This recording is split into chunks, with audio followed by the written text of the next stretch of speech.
Welcome to the Citizens Report for the 18th of September 2020. I'm Elisa Barwick. Joining me today is Citizens Party Research Director Robert Barwick. Welcome. Thanks, Elisa. And on today's show, Kiwis beating Australia on National Infrastructure Bank solution. And big breakthrough for 9/11 truth. So firstly, something we can't let happen.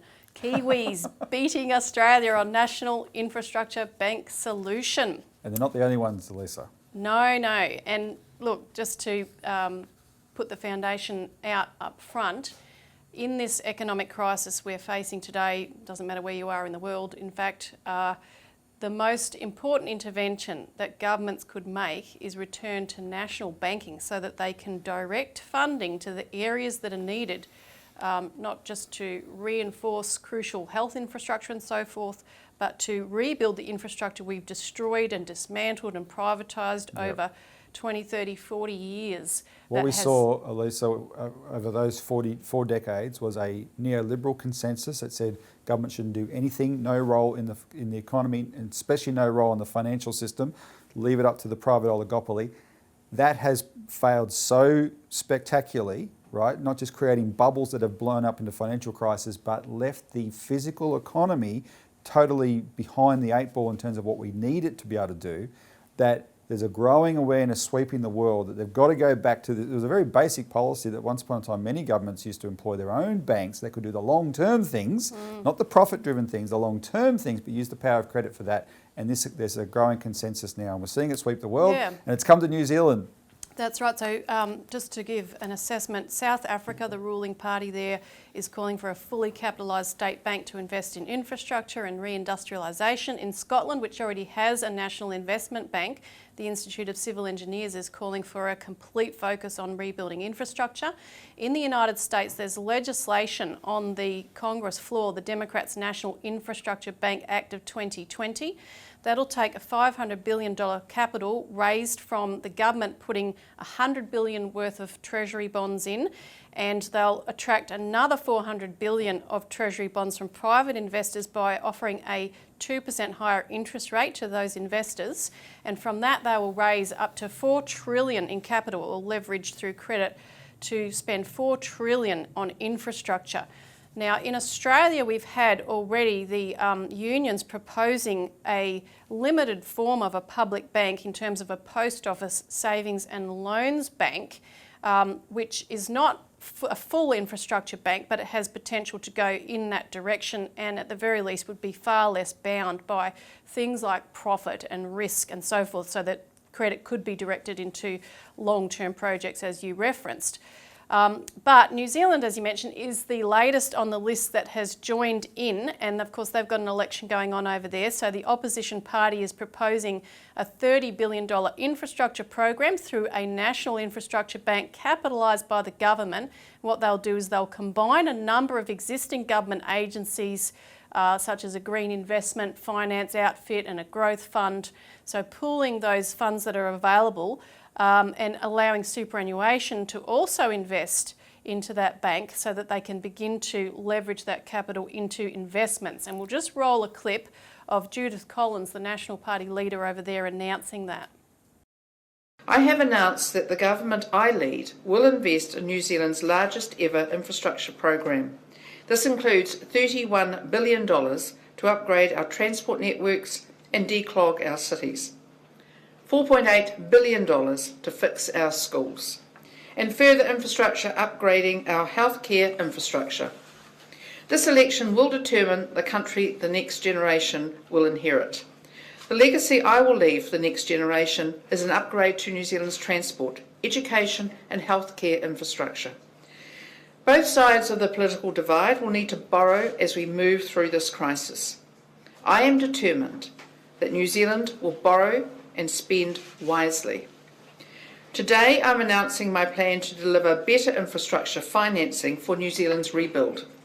I believe as we head into the biggest infrastructure spend our country has ever seen, that we need a long-term disciplined plan for financing and managing infrastructure. Today I'm announcing National's plan for a single national infrastructure bank. The National Infrastructure Bank would provide additional finance needed to fund our infrastructure rebuild. So Elisa, that's the New Zealand equivalent of the Liberal Party saying that. Our governing party, their New Zealand counterparts, have announced a national infrastructure bank. And yes, it's a conservative proposal by the standards of the one in America, for instance, in the Congress, or even what we would propose, because you can have an institution that actually uses the power of creating credit a lot more. Nevertheless, the fact that it will be able to do things that a private bank would never do and private investment would never do, right? And then that can help upgrade New Zealand's infrastructure and make a big difference in their economy.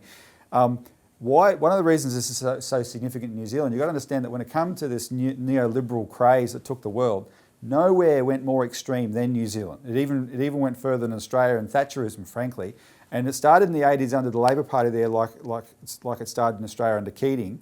But the finance minister, his name was Roger Douglas, and he did this mass privatisation of assets and taking down the public sector in a big way.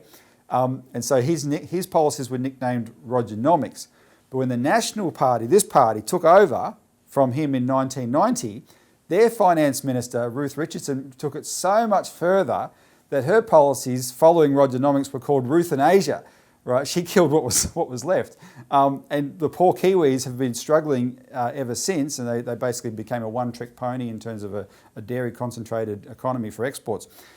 So there's a backlash there, and the neoliberalism ideology is crumbling, and this policy is evidence of that. Right, and we need our Liberal government to drop their neoliberalism and go with this kind of proposal if Australia is going to survive this economic crisis. Yeah, and we exposed in one of our New Citizen publications in 1997 that the same big business and banking interests that lobbied for these neoliberal policies bought up 80% of the assets that were sold. Yep. I mean, so this is what you've got going on here. It's a complete scam. And speaking about the ideological drive to remove governments from the economy, we want to let people know about a new video that we've posted on our YouTube channel, which is a series of clips from an eminent professor, Lance Endersby, who we worked with very closely over many years until he passed away a few years ago. 2009. And Lance was an engineer who worked on the Snowy River Mountain schemes and leading schemes down in Tassie and so forth. You can hear more of the details if you look at that Elisa, Lance video. was one of the people should watch this video. It goes for 50 minutes. It's the latest in our Citizens Insight series. Not just for the projects that Lance proposes in there, but the way Lance thought. We worked closely with Lance, and we valued the way he thought. He knew how things worked. Right, and he did not. When all this neoliberalism garbage came along, he was not having it. And because he saw them dismantling the real economy, the things that make our lives happen every day. He saw them dismantling it in the name of financial excuses, right? And he wouldn't have a bar of it. You've got to watch the whole thing. But one little clip we want to play is him going really forcefully after this idea that governments can't do anything, they're no good. Because he hailed from a time when the government was the centre of excellence. And look how forceful he is on this subject, because he knew what we did in Australia. We were the best in the world, and these were government projects, and he wouldn't tolerate this rubbish that became a mantra we all accepted as the excuse that the private sector has to run everything for profit. Have a look at this clip. I can remember, 40 and 50 years ago, where the senior public servants were expected to be the best in the world in their field. If you were involved in irrigation or electricity or water supply, you were expected to be operating at world's best practice, and you got a kick in the bum if you didn't. I was with the hydro in Tasmania. I was going overseas every 2 years, sort of thing. They say that we were not, operating according to market forces. We were competing with Ontario Hydro and Quebec Hydro and all the rest of it. We were trying to attract industries to Tasmania. We watched their prices like a hawk. We knew exactly the prices of all our world competitors, and we organised ourselves, and we got a reputation for advanced engineering, the best in the world in some of the things we're doing. We were first in the world with machine tunnelling and things like that. Absolutely wonderful. But we were a government organisation where the top management expected the young engineers to be operating world's best practice and no excuses. You just got on with the job. And if you wanted to go overseas, you did so and you're off where you went. You were expected to be on top. So truly do yourself a favour and watch that on our Citizens Insight program available on YouTube. Now we'll be right back. We're going to talk about state banking.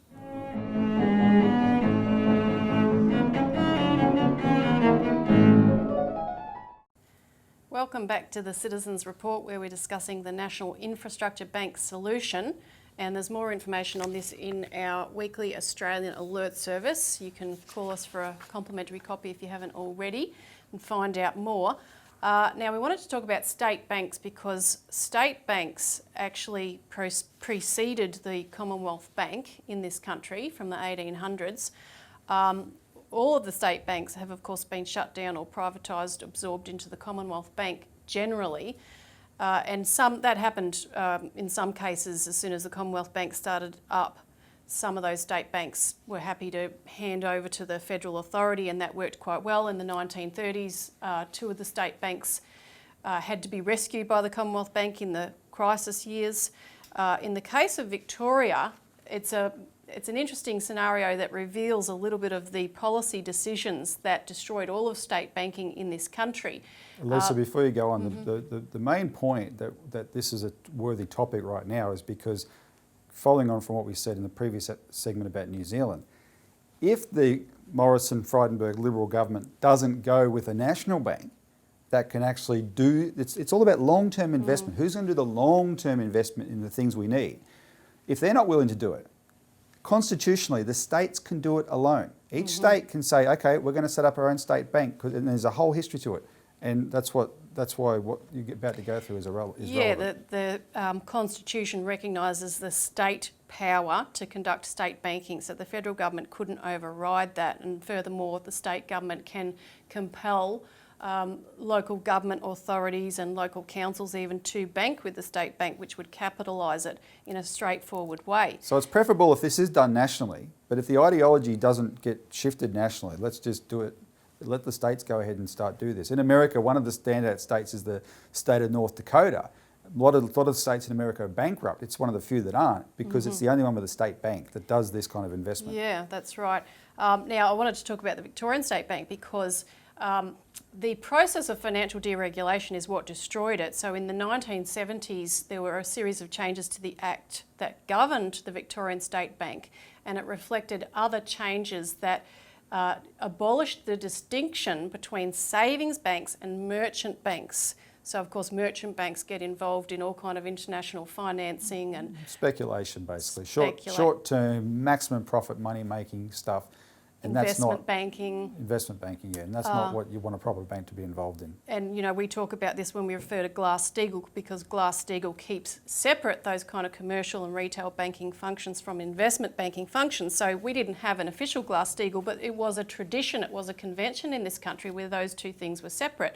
And as that was eroded through the 1970s and then particularly from the 1981 Campbell Committee inquiry that was conducted, the Victorian State Bank found itself having to compete with the more profitable investment banks. So it started moving in that direction and hence bought shares in Westralian Bank, which was a merchant bank. Westralian ran into trouble and merged with Tricontinental Bank. And then to protect its investment, the Victorian State Bank took over Tricontinental.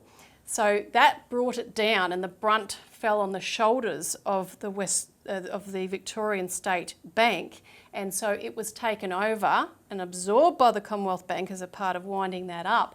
And that then led into discussions from Paul Keating, who managed that process, to sell the Commonwealth Bank itself. So the process of the deregulation concluded in that period. And also at the same time, the scandal around the collapse of the Victorian Bank ushered in the government of Jeff Kennett, which then whole hog brought in privatisation, deregulation across the board. He in Australia was the poster child for the kind of Mont Pelerin Society neoliberal reforms that we discussed vis-a-vis New Zealand that led the world in this kind of model. Yeah, no, exactly. And what Keating was able to do ideologically is say, it was all about, the private sector will do these things better. And this a mantra was taken up that government shouldn't be involved in banking, because this Campbell report in 1982 had effectively outlawed public banking, right? Well, the jury's in now. We've had 40 years later, we can see the results of that. And then when you go back and look at the state bank case, as you said, it wasn't incompetent because it was run by the Victorian state government. It was a disaster because it was this merger of banking with merchant banking, which should never have been allowed to happen, right? Because the end result of not having any public banks in the 40 years since has been a total lack of investment in the real economy of Australia. We're way behind the 8 ball, and the pandemic crisis has shown that up, but any number of crises would have. If the feds won't do it, right? Each state should say, well, we need that kind of long-term investment. They've all got investment corporations. The Queensland's got a huge one that actually functions as a private company, investing all around the world. Invest in your own development. That's what we need. And it will mean that we don't have to keep selling ourselves off. You can read more in this alert service about how all the lengths we're going to attract foreign capital means that our assets, and we've highlighted the case of Canada in this particular issue, are being sold off. A swarm of Canadian pension funds are buying up Australia and squeezing out the profits of our infrastructure. Yeah, from railways to ports and electricity grids, you name it. So we'll stop there. We'll be right back after this break to talk about the breakthrough with 9/11.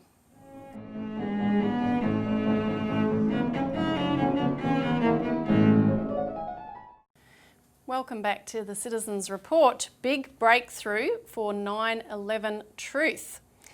So, of course, we're referring to the September 11th terrorist attack, which we've just had, of course, the 19th anniversary of. Now, on the 10th of September, the news broke that a federal magistrate in a civil lawsuit brought by 9/11 family members, has ordered 24 current and former Saudi Arabian government officials to appear for deposition. Now, these include senior government officials and government ministers, including Prince Bandar bin Sultan, who was then the ambassador and is also nicknamed Bandar Bush for how close he was to George W. Bush and his family, and son of the late King Fahd, among others. Now, Prince Bandar and his wife, it's already known that they transferred funds to Saudi intelligence officials who were assisting two of the 9/11 hijackers based in San Diego. So that's already known. Others would have first-hand knowledge of support provided to Al-Qaeda pre-9/11. So they're opening the whole can of worms here. This information about Bandar and assisting the hijackers in San Diego had been revealed through what's known as the 28 pages, which was a secret chapter of the Congressional Joint Inquiry that took place after 9/11 and which was suppressed and hidden by Bush and then by Obama. And it was only through a process of the families, 9/11 families, and our colleagues in the United States worked with this, people like Congressman Walter Jones, who passed away recently, and others. We actively campaigned from here as well. That's right. We put out a UK. pamphlet. We campaigned to have this released because it's an important truth for the entire world to know. And so it was through that political process that finally the 28 pages were released in July 2016.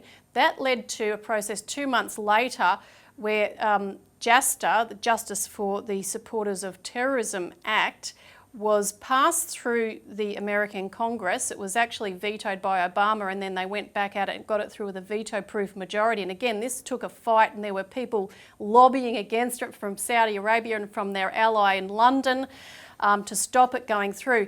JASTA limited the claims of sovereign immunity that the Saudis were putting up to defend themselves from being tried, in a foreign country for a terrorist case or terrorist support. And so, that process has now opened the door to revealing a whole new series of truths that can emerge as a result of this. Well, there's a couple of significant things to flow from it, Elisa. The fact that Bandar has been called. Bandar was the Saudi royal who negotiated the biggest arms contract of all time, called Al Yamama, with the British government, with BAE Systems, which is very big in Australia, BAE Systems. And there's been a massive scandal for a long time about a slush fund that this contract, which was an oil for aircraft contract. It was a barter contract, but it created a slush fund that Bandar had transferred into his account every month. So from the British Treasury, right, paying kickbacks to this guy, and that money is likely what was used to pay for 9/11, given his role in it, right? So the British government had a role in that, and this can flow back onto that, and that all has to be opened up. The other thing that could come out of this, though, is the fact that there's other people in the United States who are part of the NSA, the National Security Agency, that we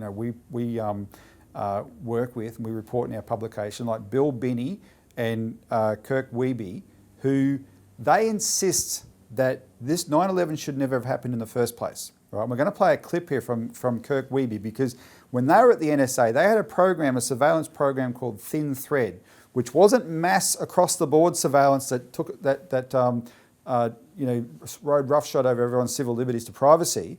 It was targeted only based on what they had absolute grounds for suspicion for, and then connecting those dots.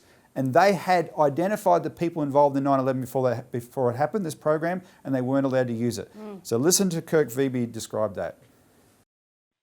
Our solution that we developed, that a lot of people have heard of, is called Thin Thread, flew in the face of NSA's intentions to get a big budget from Congress and spend big dollars on the military-industrial complex. And it's a problem that we solve for, a few $100,000, or at least no more than $1 million or $2 million. And NSA wanted a $4 billion budget to solve the problem.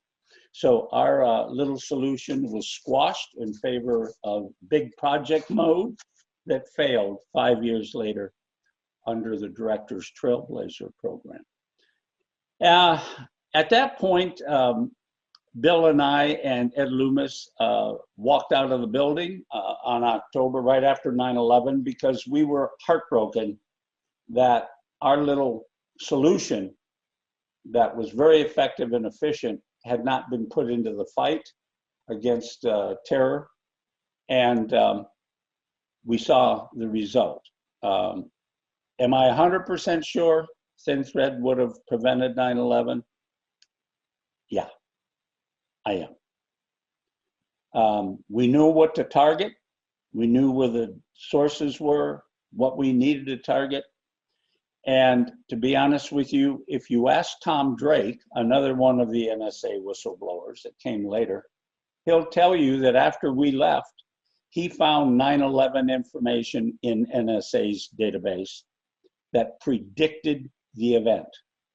He also told us that an analyst at NSA, a group, not just one, but a small team, already knew that 9/11 was going to happen and was going to put out a report, but was prevented from doing so by the director of NSA, Michael V. Hayden. I wish I could tell you why. I have lots of guesses, but that's a topic for another day. So the fact that this event was not stopped created the pretext for a whole raft of police state laws across the world, which is just getting way out of control. And they're all predicated on, we need this mass surveillance, but this program showed you don't need it. Yeah, the governments should be able to do the necessary things for security, but they do not need to destroy all their rights in the process. So we've fought against this sort of thing for a long time. Inform yourself by finding out more about the Alert Service. Contact us, get involved in any way that you can. Thanks for tuning into the Citizens Report. We've run out of time again. Thanks, Robert. Thanks, Elisa. Join us again next week.